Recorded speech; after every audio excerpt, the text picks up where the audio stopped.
Hello, listeners, and welcome to another episode of Cognitive Dissidence. As usual, I'm your host. I'm Jacob Shapiro. I'm a partner and the director of geopolitical analysis at Cognitive Investments. My producer of the podcast, whose name is also Jacob, tells me that a lot of listeners fall off in the first minute of the podcast, where I tell you to check out all the things we do at CI. So I'll keep it short. Email me at jacob@cognitive.investments if you want to talk more about our investment strategies, the way we manage wealth for clients, if you want to become a client, if you want to have access to our research and not be a wealth management client, you just want access to all the research and the things we talk about here on the Knowledge Platform. All of that is open for business. Jacob@cognitive.investments is how you can find me. Without further ado, here's our weekly chat with Rob. Rob will be out next week. I will have somebody else fill in for him, but at least we're back together for this week. So cheers and see you out there. Cognitive Investments LLC is a registered investment advisor. Advisory services are only offered to clients or prospective clients where Cognitive and its representatives are properly licensed or exempt from licensure. For additional information, please visit our website at www.cognitive.investments. The information provided is for educational and informational purposes only and does not constitute investment advice, and it should not be relied on as such. It should not be considered a solicitation to buy or an offer to sell a security. It does not take into account any investor's particular investment objectives, strategies, tax status, or investment horizon. You should consult your attorney or tax advisor. We're back at it, at least for a week, before Rob goes on an adventure that he may or may not survive from. It's nice to see your face, Rob.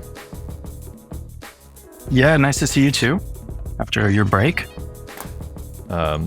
Breaks with kids are you're about to go off with the kids. I was with the kid. It's wonderful. There's no problem with it. I enjoyed watching my daughter dip her toes in the Atlantic Ocean for the first time. But it's not as relaxing as vacation was before. I'll at least say that. It's funny. It's not as relaxing, but we're home alone right now. The baby is off with his grandparents, and I have to tell you, having that sort of regimentation of your day of taking care of the baby, when you don't have that anymore, oh my God, I don't know what to do with myself. I'm like wandering around, way too much free time. It's really disorienting. Well, let's at least give you some structure here in the form of a podcast conversation. We've talked a lot about China on the podcast, and we were a little bit worried about beating a dead horse, but there's so much about China that's happened this week that I don't think we can avoid sort of tackling some of it. I'll just kind of give a brief rundown, and then we can hack into whatever parts you think are most interesting. And I don't know which of these developments is most important. I guess in some sense it depends on what your priority is or why you're thinking about China in general. The Chinese State Council finally unveiled their actual measures for consumption. So they've been rumored, we're thinking about all these measures that we're going to do to instill more consumption and things like that. And they finally unveiled the big package. As we sort of have covered here and sort of expected, it really isn't about improving consumption. It's more about, we're going to create more cultural events and we're going to reduce restrictions on buying properties and cars and we're going to extend shopping hours. It's more incentivizing consumption rather than putting money into the pockets of Chinese citizens to spend. But we now have actual measures rather than just the rumors of measures to look at. We've got at least one province, Zhejiang province, launched a program to moderate the use of hukou, which is this there's really no good analog for this in the United States. Basically, you can't just move anywhere you want in the Chinese system. You have to have these permitting and permission to go from one place to the other. And here's one province that is joining a few other provinces in trying to experiment with what it looks like of getting rid of these things. And that would create more social mobility. That would be a real stimulus if you had a top-down focus on it. This is not that. It's one province. It also exempts the biggest city in that province, but it's there nonetheless. There's also a couple different political developments in China this week. We've got the foreign minister.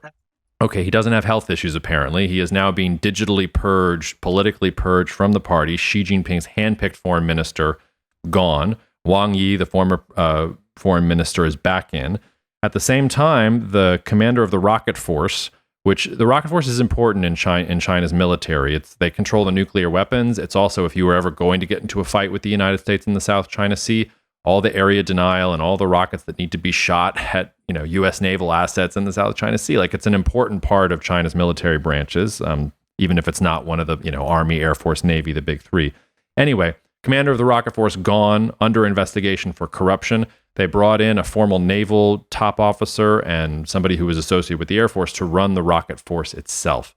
which is weird. You would think that you would promote somebody from the rocket force to the top level of the rocket force, but they're bringing in outsiders to manage the system. And we can speculate about why that is, but listeners can probably think of some of those things off the top of their head.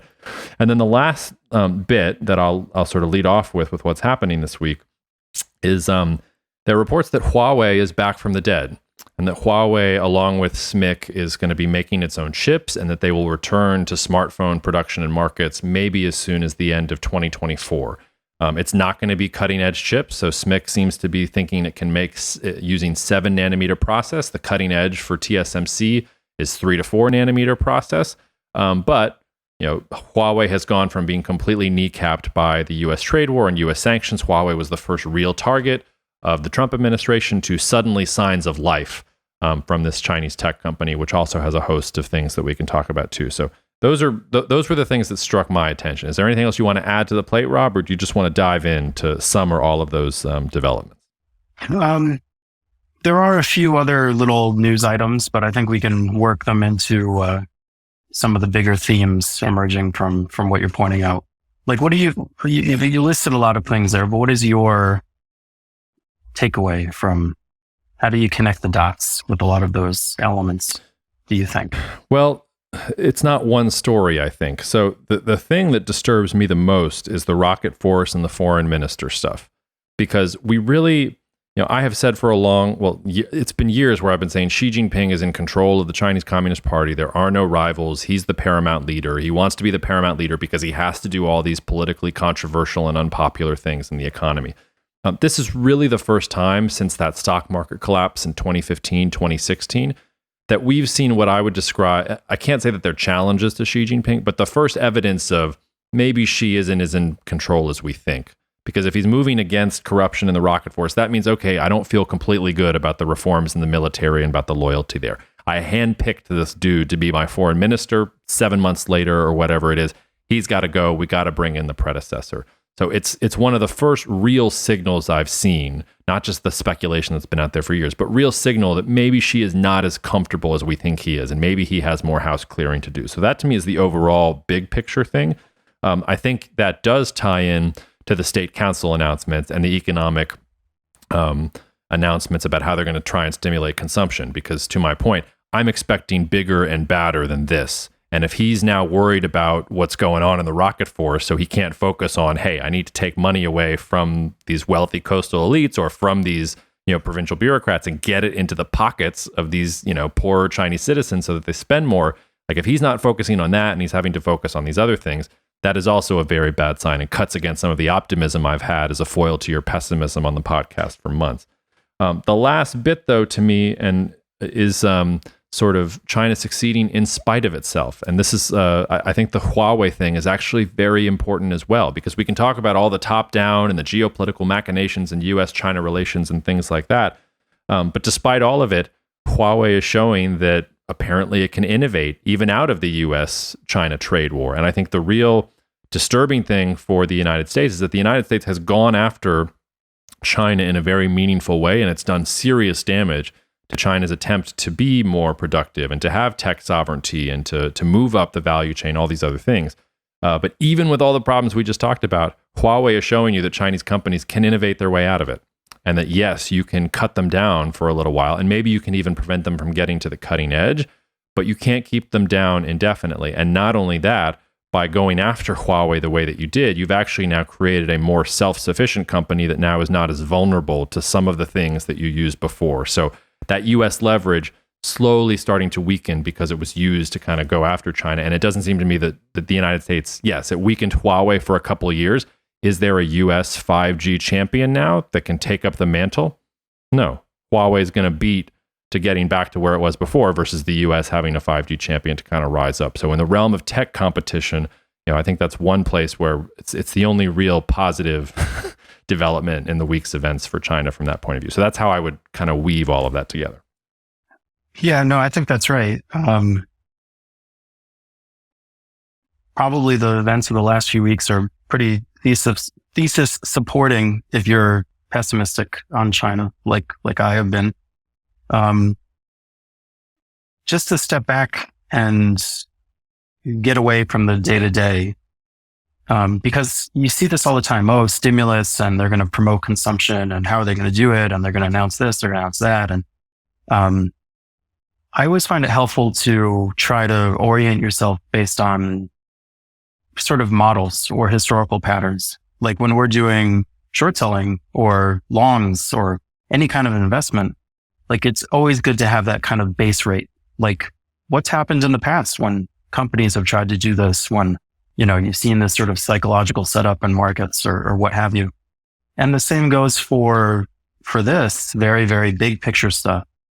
And I think, and maybe you can think of examples that I cannot, but I struggle to think of an authoritarian regime who has ever done what China has stated that it wants to do, which is empower ordinary people who they cannot really control as well, at the expense of themselves or corporate interests or, structures that they can control and that sort of form their power base. So the Soviet Union, their economic model was basically based on the same thing: compress households, constrain households, and channel those resources into big industry and, weapons investment and so on and so forth. But even if you go super far back, like go to the Roman Empire, right? Look at Mark Antony, with the first period when the Republic was giving over to authoritarian type government and the empire, the type government. Those regimes were entirely based on seizing assets and distributing them to literally their camp followers, like their soldiers, who would be sort of their base of power, but also the way that they would administer the regions under their control. Like there's just no history of an authoritarian regime, of a Xi Jinping-like figure taking power, crushing dissent, and distributing or rebalancing that economic structure in favor of, mom and pop on the street. So I don't know. I just think that's a really important thing to always remember before you get caught up on, oh, what are they going to say this week or that week? Like, it's just, I don't think it's ever happened. So you have to assume probably not going to happen. That has to be your starting point.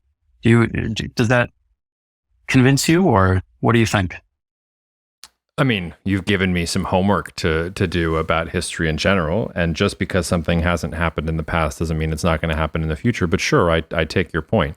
I would not push back. I would ask you, so if you can't come up with a historical example for an authoritarian regime that has done this, can you come up with an example of a non-authoritarian regime that has done what we're talking about? Non-authoritarian regimes aren't usually in a position to crush anybody and distribute anything to anyone else, by definition.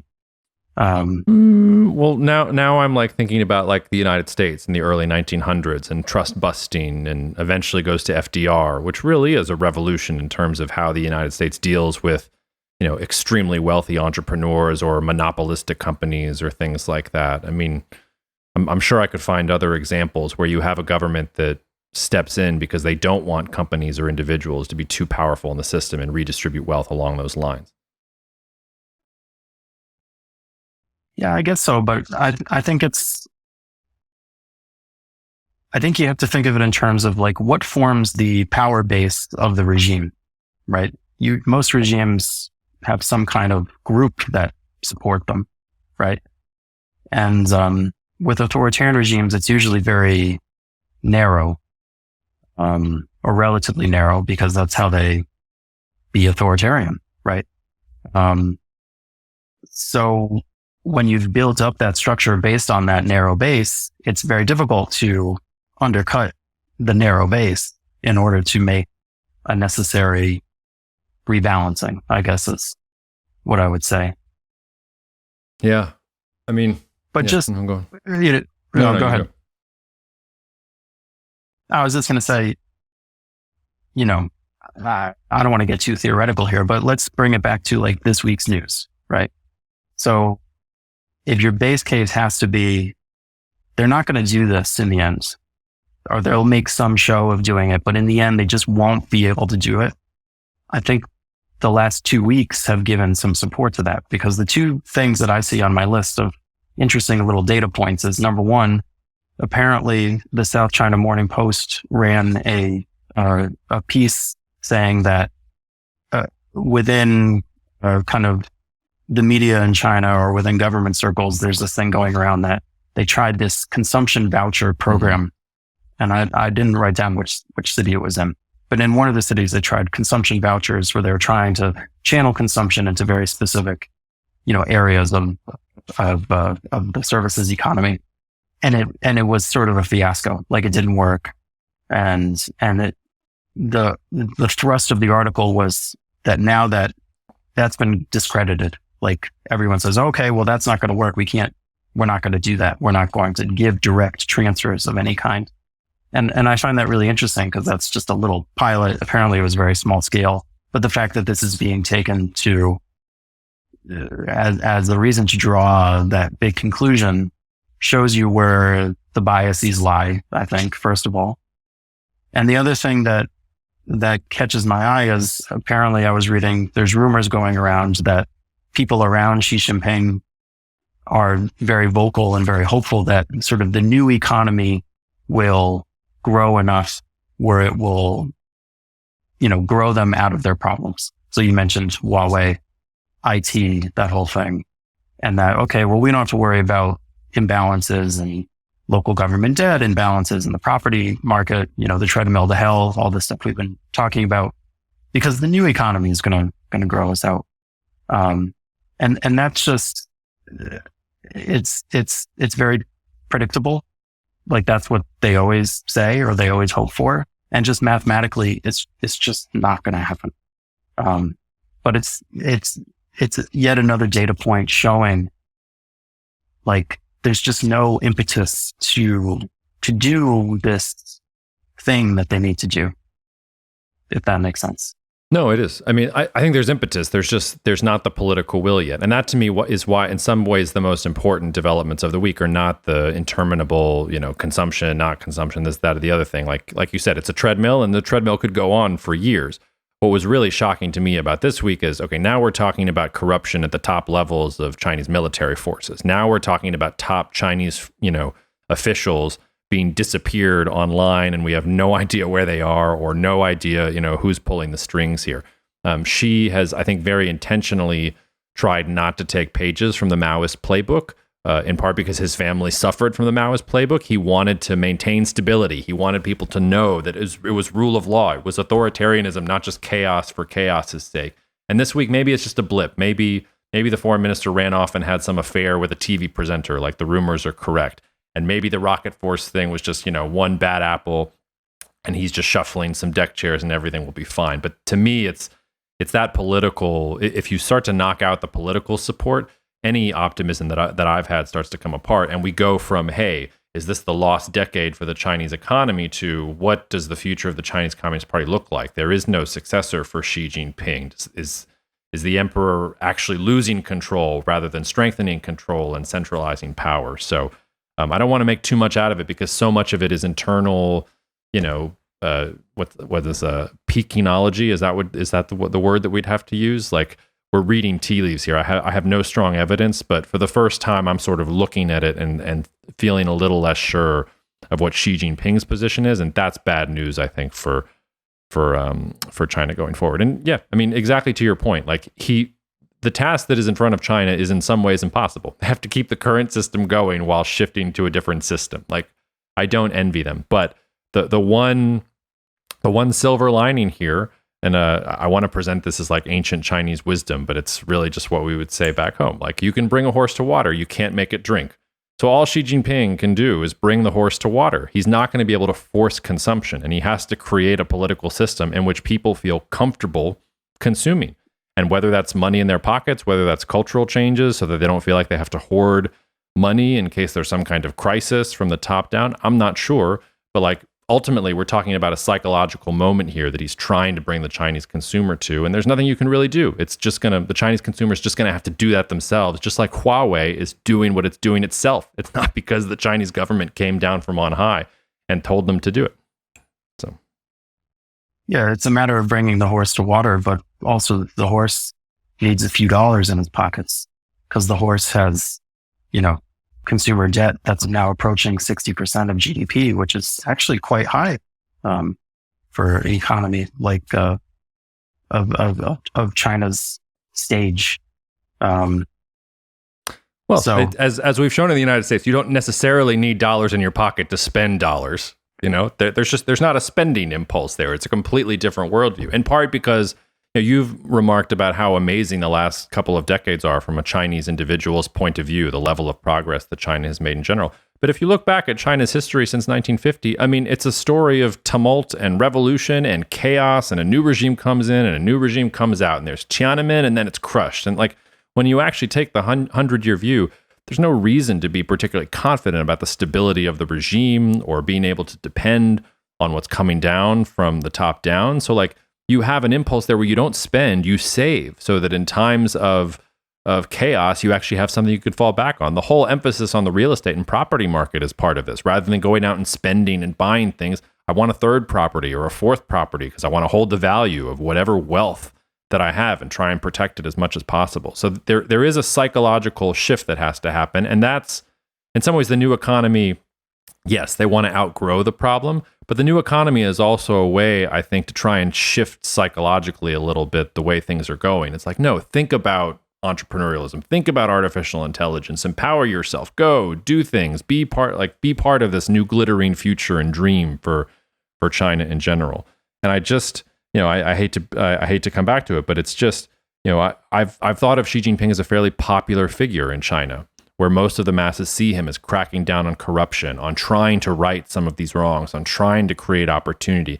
And if Xi is losing that, or if there is some kind of faction that is rising up against him, then there really is then we're talking about not a treadmill to hell, but we're talking about, real political problems at the top of the Chinese Communist Party.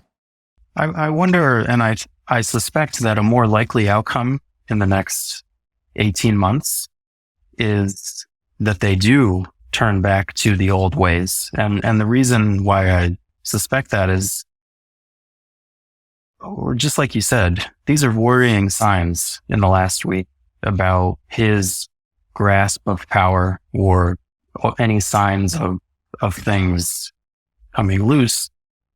But we shouldn't necessarily be so surprised by them because, we talk about him kind of taking the reins of power and just absolutely clamping down because they have to really make tough choices and a tough transition.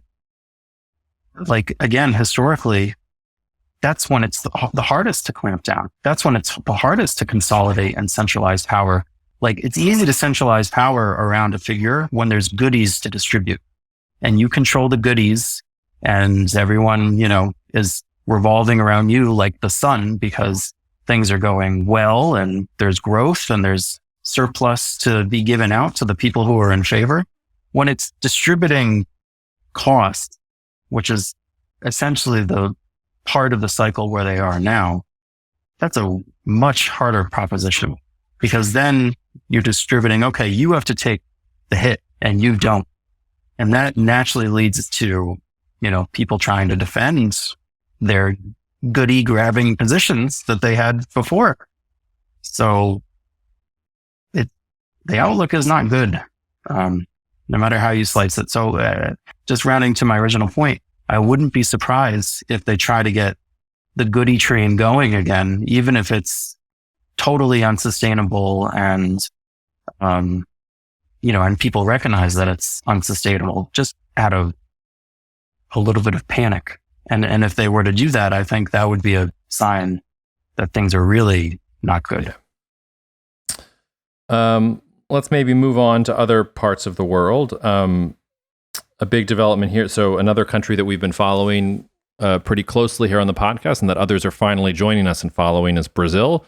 The big news out of Brazil this week is that the Brazilian central bank decided to cut interest rates 50 basis points, and that was more than most Western observers were expecting.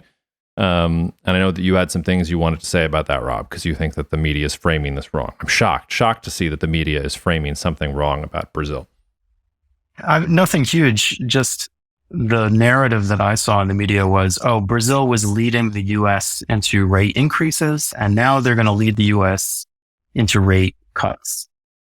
And that seems to be a narrative I hear all the time about interest rates in not just Brazil, but a lot of emerging markets, that they work like the US.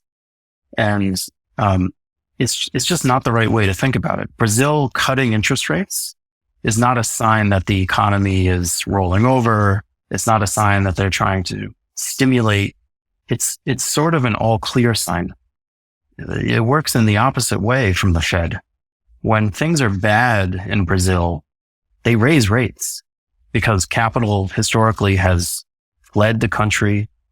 The currency has weakened, and they need to defend those things. So historically, it's always this sort of pro-cyclical monetary policy that they have to run, unfortunately. The fact that now they've cut 50 basis points, I mean, yeah, inflation has come off for reasons mostly not anything to do with Brazil. But it's a sign that they don't need to defend. It's a sign of strength, not a sign of weakness. The time to be worried about places like Brazil and Chile and, God forbid Argentina, I mean, they're a pretty extreme case, is when they have to jack up interest rates because they're worried that they're going to be left in the cold. So the only point I want to make is, don't think of this in the same way as you think of, oh, is Jay Powell going to cut because the U.S. is rolling into a mild recession or whatever you think, because it's very much the opposite. It does. What do you think about it from specifically Brazil's perspective? We've had a nice run in Brazilian equities so far this year. Lula's been banging on the table like Bolsonaro before him about he wants the central bank to cut interest rates. And the central bank has said, we will cut interest rates when the data indicates that we should cut interest rates. So now we're at the moment. So does this actually maybe take some friction away? Maybe Lula will go start talking about something else. What do you think this means for the Brazilian economy over the rest of the year? Because so far this year, it's been a fairly impressive performance for Brazil. Well, I think it's an acknowledgement of normality, and increasing normality in Brazil. Lula wasn't able to bully them into doing what he wanted. The economy has been really quite strong. Inflation is normalizing as global food and commodity prices normalize and supply chain issues come out of the system. All of that is just a sign that things are normal. And that's really good. The other thing, we talk about this a lot in relation to Brazil, but, one of the aspects of normalization is spreads coming down everywhere in the economy, friction coming down everywhere in the economy. And there was a piece just this week I put on the Knowledge platform about the PIX payment system, which we've been kind of obsessed with for a few years now. The PIX payment system is a peer-to-peer, essentially costless payment system that the Brazilian central bank set up several years ago. And it has absolutely exploded to the point where the number of transactions using PIX is now equal to the total number of combined debit and credit transactions in the country. And when we were first looking at this 2 years ago, and we were so bowled up on this, analysts at that time were saying, okay, well, maybe by 2030, it'll take 30% of the debit card transactions. By 2030, that's what they were predicting. And we've already, quadrupled or quintupled that expectation in that amount of time. The point of this is these forces that are reducing friction in the Brazilian economy, and tax reform is sort of part of this bigger theme. They seem to be gathering strength. And a lot of these things are very, very positive, because that's one of the main problems in Brazil. It's just friction, right? Whether it's in the financial system, whether it's in the legal system, whether it's in the infrastructure. I don't know if you've ever driven from Rio to Belo Horizonte, which is from the 2nd to the 5th largest cities in Brazil. And Belo Horizonte is the center of mining. So all of the trucks that are, working for Vale and mining stuff out of the earth have to drive along this road. The road between those two cities is not even a freaking highway. It's like a 3-lane road, and that you have to dodge the trucks. It's terrifying. Goes through the mountains and everything. Like that is a visual image of Brazil's historical problem. But the more that friction gets smoothed out of the system, the more things normalize, the more people just stop paying attention to Lula and Bolsonaro and, oh my God, it's a crisis, the better things are going to get. Yeah. We haven't talked about Argentina very much, and we didn't talk about it while we were prepping for this, but do you have any hope for Argentina that they can change things? I mean, Peter Zeihan, who's been out here talking about geopolitics for a long time, my former colleague, is famously optimistic about Argentina. And when you just look geopolitically, like they have many advantages, and there have been moments in time in the last century or 2 centuries where Argentina has had, top level economy. I think in the early 1900s, the Argentine economy and the French economy, I think GDP per capita was relatively equal. But now Argentina is just this interminable basket case. And none of it seems to end. There's yet another IMF bailout or agreement in the last week or so. They're having to go to the Chinese for a currency swap to pay it off. It's all terrible. But meanwhile, they're becoming a shale superpower. And maybe from an energy perspective, they're becoming a little more self-sufficient. The weather is turning better. I don't know. Is there anything you think that can change Argentina's trajectory? Because if Brazil is doing well, you would think that Argentina could figure out how to do well too. But from just a politics point of view, it just doesn't seem to happen for them. I guess the only things I would add that aren't like part of the obvious consensus would be twofold. The first is, in much the same way that we talk about Brazil benefiting from sort of a volatility compression, so to speak, things get a little more normal, less crazy, that reinforces normal and not crazy behavior and so on and so forth.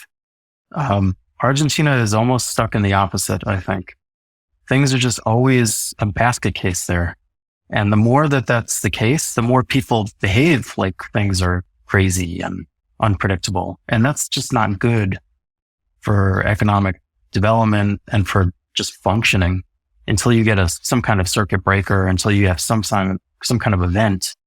And in Brazil, frankly, that event was the hyperinflation of the 90s, which people today still remember as a traumatic period. And Argentina had the same experience multiple times, obviously, but for some reason they didn't take that and respond positively in the same way.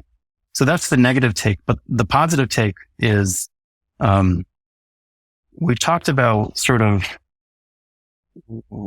in some ways being super positive on a narrow elite that's globalized in some of these countries that have major problems.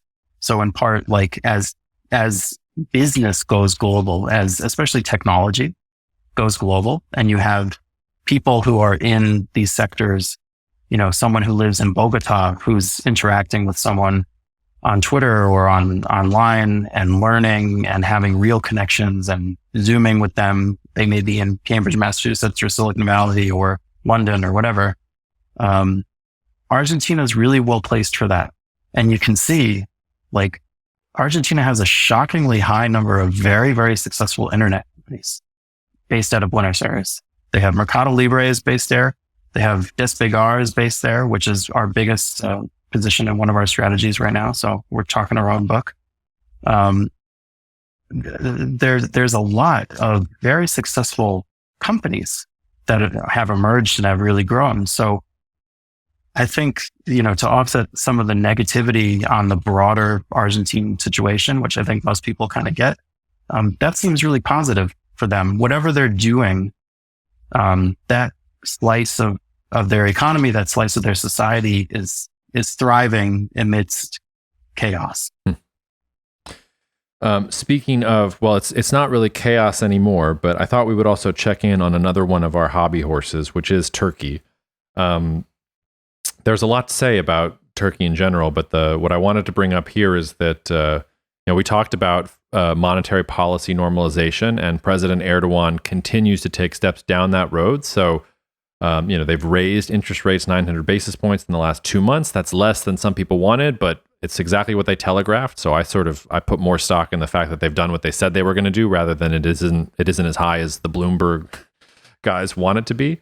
The news in the past week was that Erdogan named 3 new deputy governors to the central bank. They are all well-respected economists who have very normal views, who sort of think their own things, or who think what most of global economic elites think about monetary policy.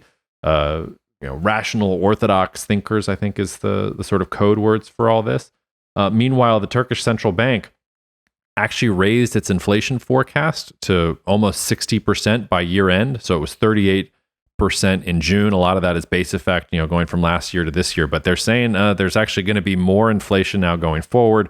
The lira has lost 30% of its value. It's flirting with 27 on the dollar right now. But yet, Erdogan seems to be empowering people who want to raise rates, who want to do things in a more orthodox way. Meanwhile, as everybody's looking at the Russian grain deal and what Erdogan's doing, he's been going to the Gulf multiple times, getting promises of tens of billions of dollars from the Emirates, from Saudi Arabia. I mean, it seems like the Gulf is going to bankroll a lot of this, and that whenever Turkey really gets into trouble, Erdogan can go hold out his hat, and MBS or MBZ or somebody's going to fill the hat with whatever money kind of needs to be there.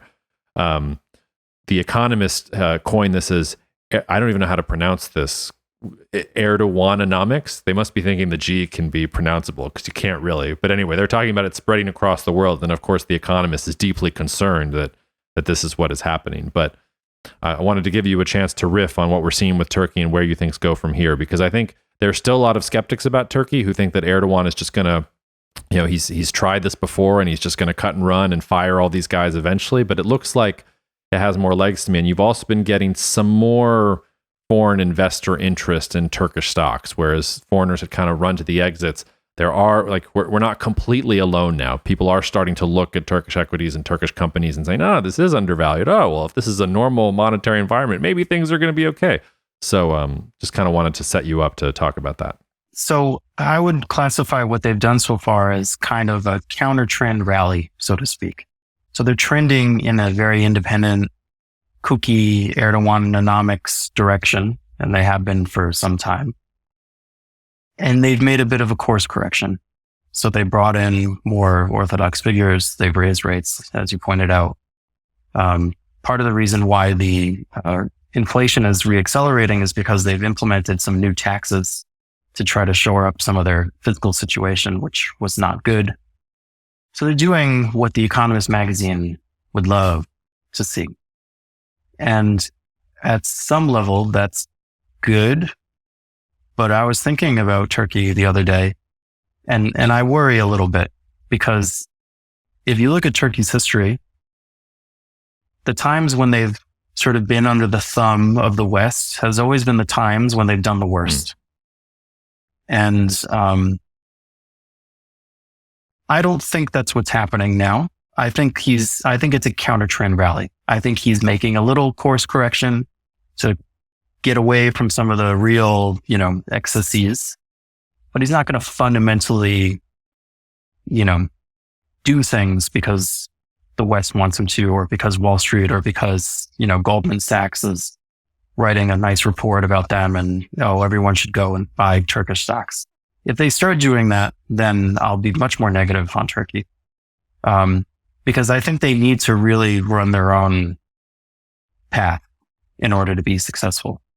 To take an extreme example, what I was thinking was, I think it was in 1843, they signed this very famous treaty with the British.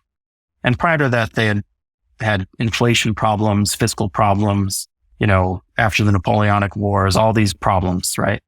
And the British came in and said, okay, we're going to put a circuit breaker onto your currency. We're going to peg it to the pound and to gold. And we're going to really help. We're going to figure out how to run your economy for you.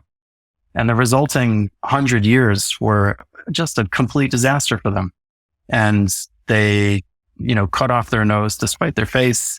They had, hugely beneficial policies in place that benefited outside merchants, and to the detriment of Turkish companies and Turkish merchants. They had no industrialization because they just couldn't erect the barriers that they needed to develop, manufacturing like they needed to. It wasn't until after the war that they had any manufacturing to speak of. They basically just stayed still for 75 years. It was not good.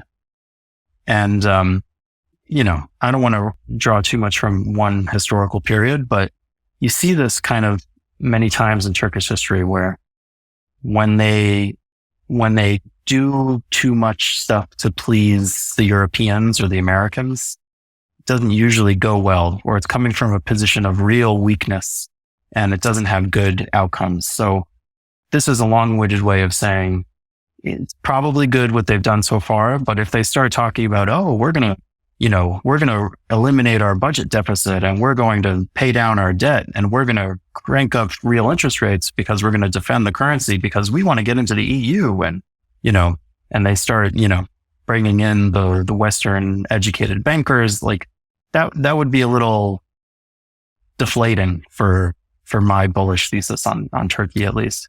Does it make a difference? Oh, so yeah, sorry. I was just going to ask, does it make a difference that they're bringing in the Emirati bankers and the Saudi bankers? Like, does it make a difference if they're under the thumb of the Gulfies versus the Europeans? Well, yeah, because the Emiratis and the Saudis don't give a crap what they do with their policies. I think they want to have influence there, but it's not the Economist magazine saying, hey, I'm worried that you're not doing this. Yeah, like it doesn't work the same way, which is why I say I think it's a course correction, not because they're doing that at the same time. So to shore things up.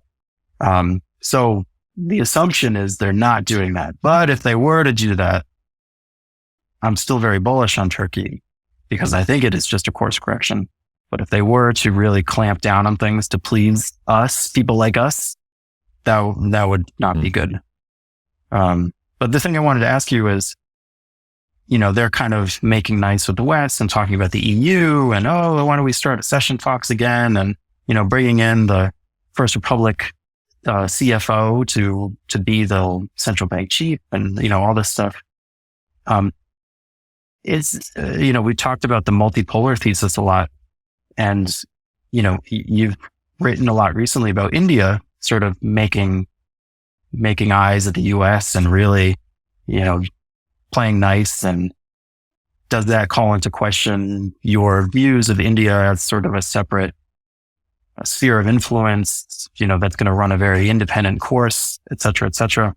I know the backgrounds and the reasons for those things are completely different, but do you see any connection between Turkey sort of making nice and India making nice? Is there some broader theme there? Or is that just correlation does not equal causation, if you know what I mean? I'm not sure either are making nice.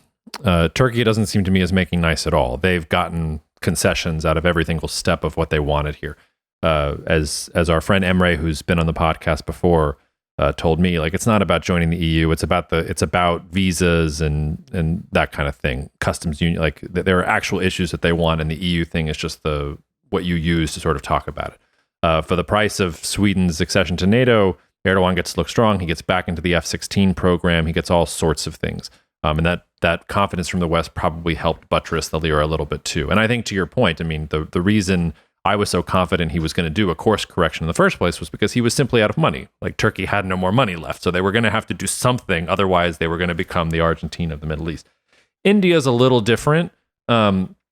I think the impulse there to get closer with the West is a little more real than what Turkey is doing, which I would describe as just completely pragmatic. But even then, I mean, until we see a real free trade agreement between India and the United States, I'm just not really going to buy it. Like, I know that, what was it, Apple or I think it was Apple, that's like 20% of something is going to go to India, and HP wants to move production to India. That's great. Everybody says they want to move to India, and then they get to India and they realize this is not as easy as we thought. This is India. Like, why don't we just go to Mexico or Thailand or find somewhere else? This is really, really difficult. So until we see India really accept because India is not making any concessions. Like, they're not offering market access. They're sort of doing everything by their terms. So until we see that sort of shift from them, I'm not really going to buy it. I will say, like, the recent things with Turkey have made me sort of think about, I've been very skeptical of Mohammed bin Salman's Vision 2030 in Saudi Arabia, that somehow Saudi Arabia is going to go from, just a big oil pool in the middle of the desert, supporting, the Saudi monarchs, into glittering, vibrant, new age economy. We were talking about new economy in China. The Saudis are the worst offenders of talking about the new economy and how that's going to grow them out of their problems. The one thing like Saudi Arabia doesn't have is They don't have an industrial production base. They don't have soldiers that can actually field all the impressive weapons that they've bought and things like that. And Turkey makes an interesting partner if you can do that. If you can create some kind of Sunni Arab system where, okay, Turkey is going to be the Germany to our, it's not going to be a Middle Eastern Union. Let's not get ahead of ourselves, but we need some kind of more modern economy that is more self-sufficient so that we don't have to import, weapons from the West or even go to China and import products from there. I'm wondering if the support of Turkey is sort of a hedge on Vision 2030. And if it's an admission that is like, all right, we may not be able to do all this here, but it would be really nice if we had influence and control over a country in our region that could be an alternative to these things. Turkey, they're signing deals for drones and military hardware all across the world. But there was also an industry group in Turkey that was talking about making Turkey a semiconductor manufacturer in the last couple of months. Like when you start going down and looking at all the developments and all the things that Turkish companies are doing, sort of feels like, whether it's going to be, I think Turkey thinks it's going to be the leader. Obviously, the Saudis think they can be the leader. I'm sure the Egyptians have some fantasy where they're the leader too. But that sort of multipolarity fracturing into different smaller zones of economic production and industrial production. Like I think that I'm wondering if that's part of this whole picture. Yeah, it's a real puzzle. What they're doing with this whole plan. One of the aspects that it's easy to overlook is just it's good for Saudi to build relationships with a country like Turkey just to have access to knowing how to do things, savoir faire, so to speak. Like, they don't really have any big country patrons that are willing to create partnerships or intellectual property exchanges, or, it's not like the US and Japan post World War II. Like, I don't think they have that kind of access. So, to some level, working together with a country that actually does have a manufacturing base that's 24% of the economy and makes things with some success, like that's really good for them. But at the same time, you look at the sorts of things that they're doing, that they're putting most of their resources into, and it's not day-to-day manufacturing. They're not trying to be Korea in the 1980s and, maybe we'll make this really shitty car. And then 3 years later, we'll make a slightly better car and more people will buy it. Like they're going straight to, we're going to bring in Ronaldo and he's going to be on the Neom, the line, and maybe they're looking at Dubai in some ways and the success that they've had doing that in the last 30 years. As a model. I'm not sure if it's a model that can be easy to replicate for Saudi. But probably MBS, that's probably the only model he knows he's not exactly, I don't know. He doesn't strike me as a man of the people, so to speak. No, I think that's true. It's just, Saudi Arabia made a big deal earlier this year about how they weren't just going to bail out all these countries without anything in return. So the investment in Turkey must mean that they feel like they're getting something. But I don't think they're going to be calling the shots there in sort of the broad terms. Before we get out of here, just a couple rapid fire things. And Rob, I'll let you respond to any of these or if you want to raise some of your own. The Twitterverse is absolutely focused on this news that maybe some scientists in South Korea have created a superconductor. I have no idea if it's true or not. I know that there's some reports that Chinese scientists have been able to replicate it. And I should say superconductor that conducts at room temperature is the holy grail that we're after. There's some rumors that Chinese scientists have been able to do this. There was a theoretical paper from a lab, I think in California, that says, oh, maybe this is possible. I have no clue. Miles, who is on our innovation advisory board and is literally a nuclear physicist, has agreed to join us next week on the podcast to talk about this. So I have no idea whether it's true or not, listeners. If it is true, it's like the biggest thing that's happened this year so far, and hopefully we'll have some more insights for you next week.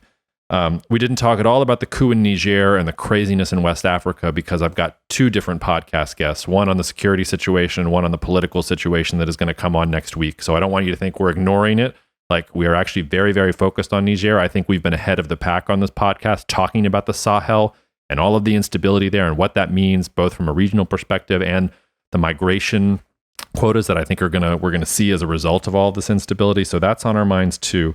And then just two other small things that were on the knowledge platform that I don't think are getting enough kind of attention. Drought in Panama is forcing the Panama Canal to restrict the number of ships that can go through. So usually I think it's 36 to 38 a day. They're reducing it down to 32 per day, and they might have to reduce it further due to low water levels. So we can talk all about China and the treadmill and all these highfalutin things, but if the Panama Canal is suddenly like shipping capacity is going down by 25 or 30% there, like that, you're going to feel that in the global economy. It's really important. And then the last thing, we already talked about Argentina, but Argentina today came out and said that one of the reasons they think they've had such a bad dengue outbreak this year in Buenos Aires and in northern parts of the country is because some of the mosquitoes that carry dengue have become resistant to the pesticides that they use to kill them. And that's why you've had 40,000 plus cases. It's much bigger than recent outbreaks in 2020 and 2016. And I just wanted to put that in listeners' minds for two reasons. Number one, COVID was part of a trend of diseases from animals coming to humans.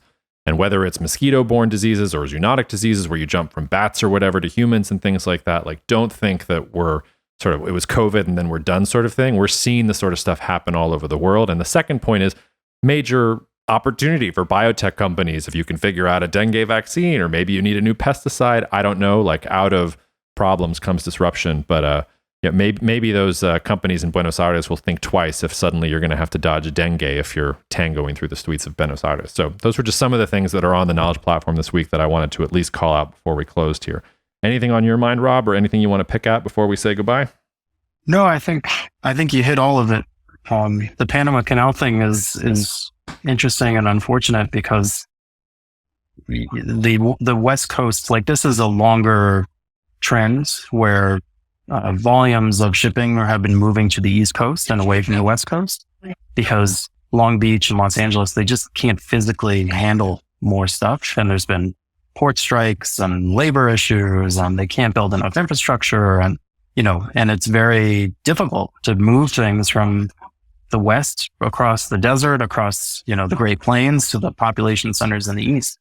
So there's been a ton of building, including like Savannah is a huge area of growth for container capacity. Yes, I was. But the Panama Canal is the choke point. I was just a small anecdotal point. I was near Savannah last week on my vacation, and it's absolutely booming. It's crazy. Yeah, they've been building a ton of warehouses and port capacity and everything you need to bring stuff in. So that's, talk about dependence on choke points. That's pretty unfortunate. But yeah, no, that's it. Okay. Well, we'll wish you a good vacation next week. Maybe I'll entice Chase onto the podcast to do something with me next Friday. But otherwise, listeners, we'll see you next time. Cheers. Thank you so much for listening to the Cognitive Dissidence podcast brought to you by Cognitive Investments. If you are interested in learning more about cognitive investments, you can check us out online at cognitive.investments. That's cognitive.investments. You can also write to me directly if you want at jacob@cognitive.investments. Cheers, and we'll see you out there. The views expressed in this commentary are subject to change based on market and other conditions. This podcast may contain certain statements that may be deemed forward-looking statements.